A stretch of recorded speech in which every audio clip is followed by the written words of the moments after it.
Muito bem, continuando aqui a nossa aula de Direito Processual Civil Eletrônico, parte 2, estamos falando sobre as respostas do réu e falamos no bloco anterior sobre a contestação, matérias preliminares, matérias de mérito diretas e matérias indiretas, fatos impeditivos, modificativos, extintivos do direito ao autor, quais são os prazos, né, ou melhor, o prazo para a defesa do réu, que é 15 dias úteis, de onde se contabiliza esse prazo, né, e explicamos tudo isso no bloco anterior e também recomendo aos senhores a leitura do Código de Processo Civil a partir do artigo 335, que fala sobre as respostas do réu. Além da contestação, que é a resposta por excelência, a resposta onde o réu vai impugnar todos os fatos narrados na petição inicial pelo autor, existe a possibilidade do contra-ataque do réu, ou seja, de que o réu ele também faça pretensões perante a pessoa do autor. Na contestação, o que o réu pretende é que sejam declarados os pedidos do autor improcedentes, que o autor não tenha sucesso. Então o réu não faz pedido em contestação. O único pedido que ele faz é que a ação seja julgada improcedente ou que se acolha uma matéria preliminar de extinção do processo. Então, essas são as pretensões, ou melhor, as deduções que se faz numa contestação. Na resposta, você também pode fazer um contra-ataque, que nós chamamos de reconvenção. Reconvenção. Reconvenção é uma nova ação que o réu propõe contra o autor dentro do mesmo processo. Então vamos lá. Eu, autor, ajuizei uma ação contra o réu. Então entrei com uma ação contra o José. O José é o réu. O José foi citado, tem lá o prazo para apresentar a resposta e ele entende que ele também tem pretensões em relação a mim, ou seja, que os direitos que eu estou discutindo com ele, ele também tem direito de discutir contra mim, mas não só se defendendo, mas sim postulando alguma coisa. Vamos dizer que nós tivemos uma colisão de veículos, né? O José colidiu com o meu veículo, eu acho que eu estou certo, eu ajuizei uma ação de indenização material pela colisão do veículo, pelos danos materiais que eu sofri no veículo. Perfeito, ótimo. O José recebe essa petição inicial e ele fala, poxa, mas eu não sou culpado do acidente, na verdade foi ele, foi o autor que causou esse acidente, foi ele que me causou prejuízo, meu veículo está até agora aqui sem conserto, eu preciso arrumar esse veículo e eu quero que ele sim pague, não eu pague para ele.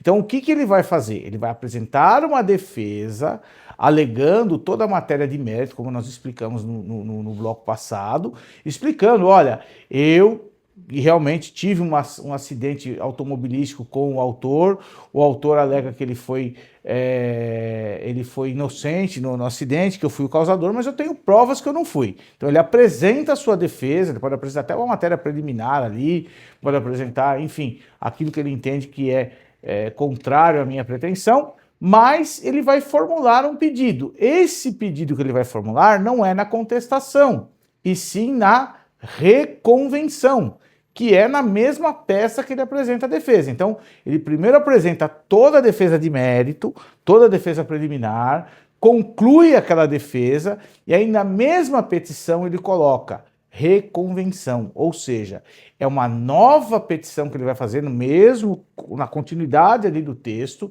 aonde ele vai direcionar a sua pretensão. Ali ele vai ser autor. Só que ele não vai ser chamado de autor, ele vai ser chamado de reconvinte. E eu, ou melhor, o autor que vai passar a ser réu vai ser chamado de reconvindo. Então veja só, o autor ajuiza a ação contra o réu se defende com a contestação e na mesma petição ele faz uma reconvenção. Na reconvenção ele assume a figura de autor, que na reconvenção é chamada de reconvinte, e o autor, que na petição inicial é o autor, na reconvenção ele passa a ser o réu, que é chamado de reconvindo. Então o artigo 343 do Código fala isso. Vamos aqui dar uma olhadinha, olha. Página 82, primeiro proposta da reconvenção. O autor será. Página 80 no artigo 343. Na contestação, é lícito ao réu propor reconvenção para manifestar pretensão própria, conexa com a ação principal ou com o fundamento da defesa.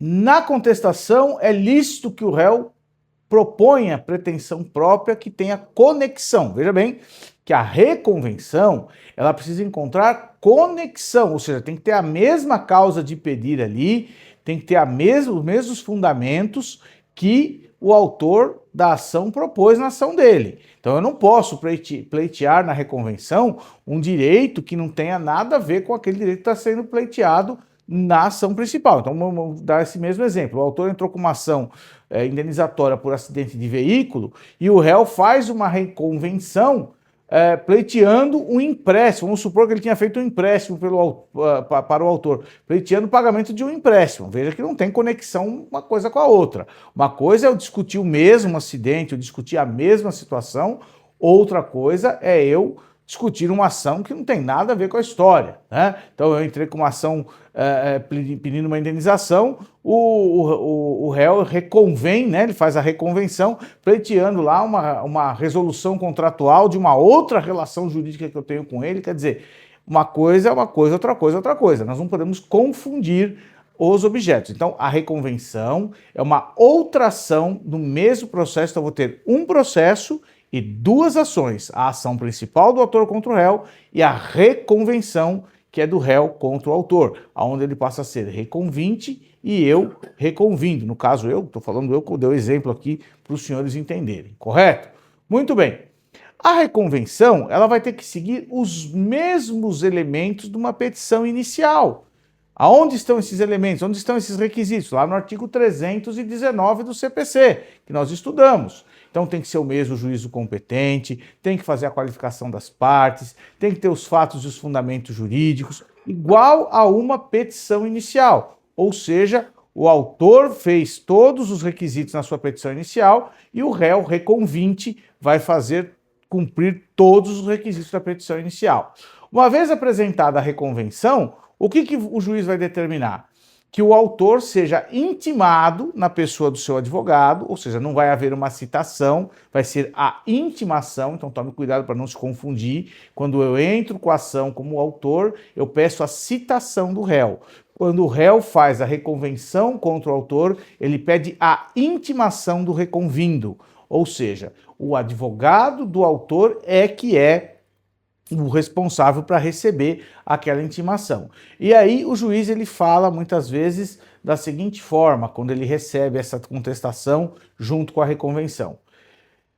Intime-se o autor reconvindo para se manifestar sobre a contestação ofertada, ou seja, sobre a defesa que o réu apresentou, e apresentar defesa do prazo de 15 dias sobre a reconvenção ajuizada. Ou seja, o juiz ele dá uma decisão ali interlocutória determinando que o autor reconvindo fale em réplica sobre a contestação que o réu apresentou, né, a réplica de acordo com o artigo 350 do Código de Processo Civil, e a reconvenção que o réu ajuizou, porque é uma ação proposta. E aí, se o autor não se manifestar, a mesma coisa que acontece com o réu, se ele não impugnar os fatos alegados na inicial, se o autor também não impugnar, ou melhor, o reconvindo não impugnar os fatos alegados na reconvenção,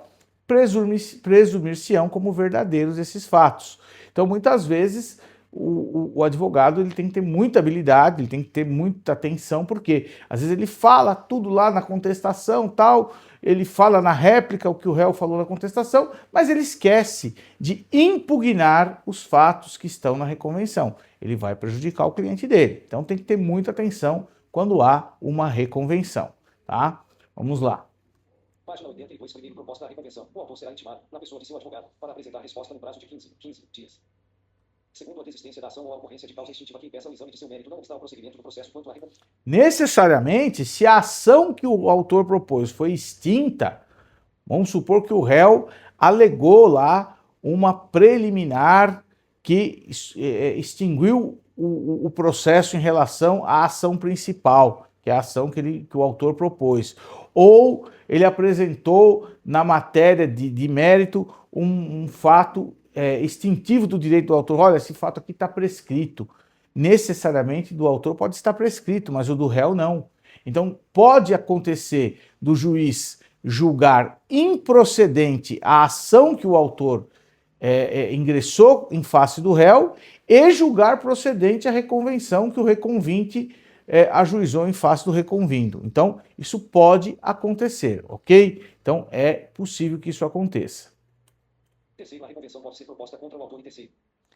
A reconvenção pode ser proposta contra o autor e contra um terceiro que não faz parte do processo, se houver conexão, obviamente, da relação. Então, imagina o seguinte, João propôs uma ação contra o José, tá? O José apresentou a defesa, mas o José quer reconvir, quer processar também o João. Só que ele entende que na reconvenção ele tem que, além do João, processar também o Pedro. Então ele vai reconvir contra o João, ou seja, contra o José, perdão, que é o autor, e aí, juntamente, ele vai pedir a citação do Pedro, porque ele pode falar, olha, além do José, o Pedro também é responsável por tal situação. Então, é possível que o polo da ação seja ampliado, né? Os reconvindos sejam ampliados. E aí, aquela miscelânea no processo, né? Eu vou ter um autor contra o réu e um réu que vai se tornar reconvinte contra dois reconvindos, um autor e um terceiro. Então, mas pode acontecer sim, ok? Quarto, a reconvenção pode ser proposta pelo réu em litisconsórcio com terceiro. A reconvenção também pode ser proposta pelo réu, não é? Em litisconsórcio com o terceiro. Da mesma forma que ele pode ampliar o polo passivo como reconvindos, né? Fazer contra o autor e contra um terceiro de fora, ele pode se aliar também a uma pessoa no polo ativo e juntamente reconvir contra o autor, ok? Então é possível a ampliação de ambos os polos, tanto do reconvinte como do reconvindo, tá? Ser dois reconvintes e dois reconvindos. E esses segundos reconvintes ou segundos reconvindos não forem parte inicial do processo. Pode o processo começar com duas pessoas e terem mais pessoas no final. Obviamente que isso é meio confuso, às vezes, né? O autor prefere, o réu às vezes prefere fazer uma ação autônoma, tal. Não é obrigado a entrar com reconvenção, ele pode entrar com uma ação autônoma, mas se ele quiser aproveitar aquele mesmo processo para evitar, né, até por uma questão de economia processual, uma decisão diferenciada, o juiz que vai julgar a ação principal é o que vai julgar também a reconvenção. Se o autor for substituto processual, o reconvinte deverá afirmar ser titular de direito em face do substituído e a reconvenção deverá ser proposta.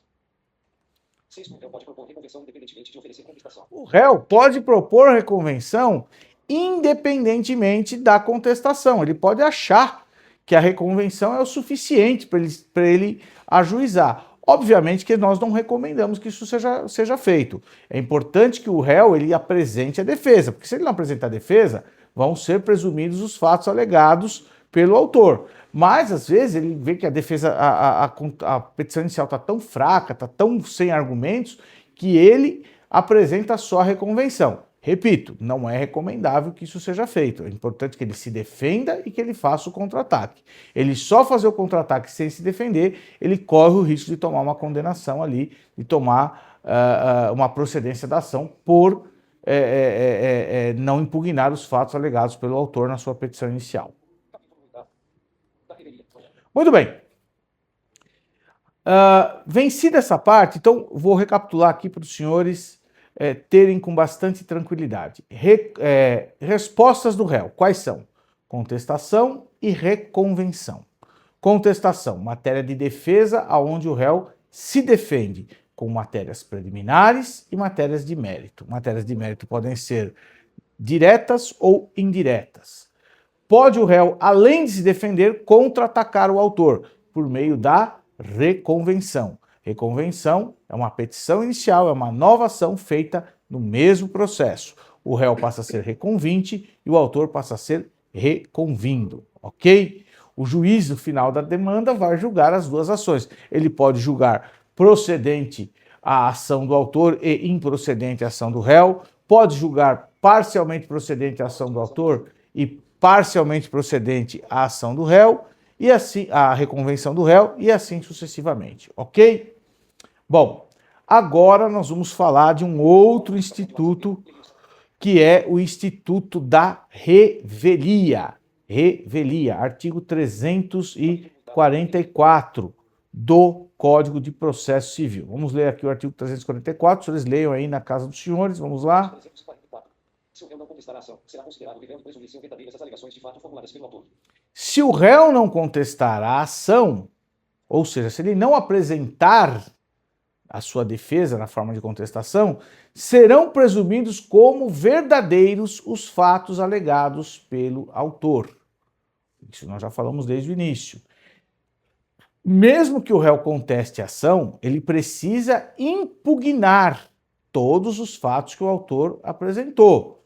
Mesmo que ele apresentou defesa, se ele não falar nada sobre determinada coisa, então lá é o artigo 341. Se o réu não impugnar os fatos, aquilo que ele não impugnar, vai presumir verdadeiro como sendo uma coisa verdadeira que o autor falou, mesmo que não seja. Então ele tem que ter o dever de impugnar. Muito bem. O réu que não contesta é aquele réu que é citado regularmente pelo processo e não apresenta uma defesa, ou apresenta a defesa fora do prazo legal. Então eu contestei, eu ajuizei a ação contra o réu foi regularmente citado, não apresentou defesa ou apresentou uma defesa intempestiva. Intempestiva fora do tempo. Essa defesa não vai ser considerada. Mas vamos tomar um cuidado, porque nem sempre, não são em todas as demandas, não são em todas as causas que haverá revelia. A revelia é uma regra geral, mas como nós sabemos, dentro do processo pode haver exceções. Então vamos aqui ver quais são as exceções. Art. 345. A revelia não produz o efeito mencionado no art. 344-5. A revelia não produz o efeito do artigo 344 quando ocorrer as seguintes situações. Artigo 345, vamos lá. Inciso 1º. Havendo pluralidade de réus. Então, eu entrei com uma ação contra 3 réus. 2 não contestaram, mas 1 contestou. Não haverá revelia.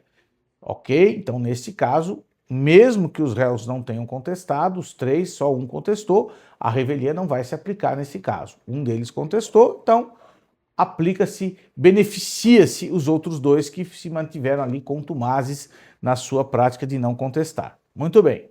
Inciso 2º. O litígio versar sobre direitos indisponíveis. O litígio versar sobre direitos indisponíveis. Então imagina a seguinte situação. Um pai ajuiza uma ação de exoneração de pensão alimentícia contra um filho, maior de idade já, tal. O filho, ele não apresenta defesa. Ele recebe a citação, não apresenta defesa. Obviamente que o juiz vai analisar realmente se o pai tem ou não razão, mas ele não vai aplicar de imediato a revelia. Por quê? Porque a pensão alimentícia, os alimentos, são direitos que nós chamamos de direitos indisponíveis, direitos que não podem ser disponibilizados. É diferente de uma indenização, por exemplo, que eu posso abrir mão dela. Os direitos de alimentos você não abre mão, né? Ou um pai que ajuiza uma ação de investigação de paternidade contra o filho e o filho não apresenta defesa. Da mesma forma, não se aplica a revelia. Por quê? Porque a paternidade é uma situação de direito indisponível. Então tem que tomar alguns cuidados. Nem sempre a revelia vai ter os seus efeitos aplicados. Terceira, a petição inicial não estiver acompanhada de instrumento que a lei considere indispensável à prova do ato. A petição inicial não estiver acompanhada de instrumento que a lei entenda como indispensável ao ato, tá? Então a petição inicial, o senhor sabe que ela tem os requisitos lá do 319. Um dos requisitos é o juntar documentos, juntar as provas que eu tenho. Então imagina que eu estou alegando um direito de propriedade sobre um determinado bem, numa determinada ação, mas eu não apresento na minha petição inicial o título de propriedade. Olha, eu sou proprietário desse bem, eu estou reivindicando a devolução desse bem para mim, tal, mas cadê o título de propriedade? Não seria exigível que o autor apresentasse ali, se é uma escritura de um imóvel, documento de um carro, né? Ele apresentasse que ele é o proprietário? Ou seja, nesse caso, o réu foi citado, mas não apresentou contestação. O juiz ele vai analisar e falar, não, tudo bem, o réu teoricamente é revel, mas veja só, ele é revel, mas ele não apresentou aqui uma defesa, ele não apresentou aqui uma contestação. E essa falta de defesa poderia gerar revelia. Mas o autor também não juntou o documento que comprove o direito de propriedade dele. E esse documento é indispensável. Como é que eu vou dar o direito de propriedade para uma pessoa se ela mesma não junta esse documento? Então, nesse caso, a revelia também, os efeitos dela não ocorrerão. As alegações de fato formuladas pelo autor forem inverossímeis ou estiverem em contradição com prova constante dos autos. As alegações, o quarto, as alegações de fato narradas pelo autor forem inverossímeis ou estiverem contrárias às provas dos autos. Aqui mais pela lógica, né? O autor apresenta uma alegação, né? E fala uma coisa no processo, narra um fato, mas na hora de provar não apresenta prova, ou as suas alegações são tão frágeis, são tão pífias, são tão ridículas, que o juiz já percebe que ele não está falando a verdade, que aquilo não pode ter acontecido, né? Então, nesse caso, também não se aplica os efeitos da revelia, né? Uma pessoa que mente em juízo, você percebe na petição inicial que está mentindo descaradamente, está postulando um direito que sequer tem direito às vezes, né? E isso acontece muitas vezes. Parte 346. Os prazos contra o revel que não tenha. Então, a revelia é isso, é quando o réu não contesta ou contesta fora do prazo, tá? O artigo 346, ele... Os prazos contra o revel que não tenha patrônimos ou fluirão da data de publicação do ato decisório no órgão oficial. Os prazos contra o revel, ou seja, contra o réu revel, fluirão da data que forem publicadas as decisões no diário oficial, no órgão oficial. Então você sabe que toda decisão, pelo princípio da publicidade dos atos processuais, precisam ser publicadas no jornal, né? No diário oficial eletrônico, né? Hoje é tudo feito eletronicamente. Então os prazos correrão para o revel dentro, a partir do momento que eles forem publicados. O revel poderá intervir em qualquer fase. O fato dele ter sido revel no início não quer dizer que ele não possa produzir provas no meio do processo. E pode acontecer, né? Ele não contestou, mas foi realizada lá uma audiência onde ele participou e de repente o juiz percebeu que as alegações que ele falou na audiência, o depoimento dele, as testemunhas que ele trouxe, eventuais outros documentos que ele juntou, demonstram que ele não era revel, ou melhor, que ele tinha razão nos fatos. Então, você nunca pode cantar vitória com a revelia. O fato do réu não contestar no prazo, ou o fato do réu sequer não contestar, não quer dizer que você já ganhou a causa. Tome muita cautela com isso. É lógico que você tem uma grande chance de que o réu, se ele foi inepto ali na sua forma de fazer defesa, ele provavelmente vai sofrer os efeitos da revelia e da confissão, né? Porque ele está confessando os direitos do que o autor está falando inicial. Mas você nunca pode cantar a vitória antes que o juiz dê a sentença. Capítulo 9. Das providências preliminares e do saneamento. Muito bem.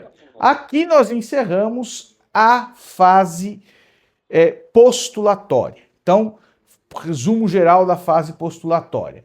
O processo começa no artigo 318 e vai até o artigo 346, a fase postulatória, tá?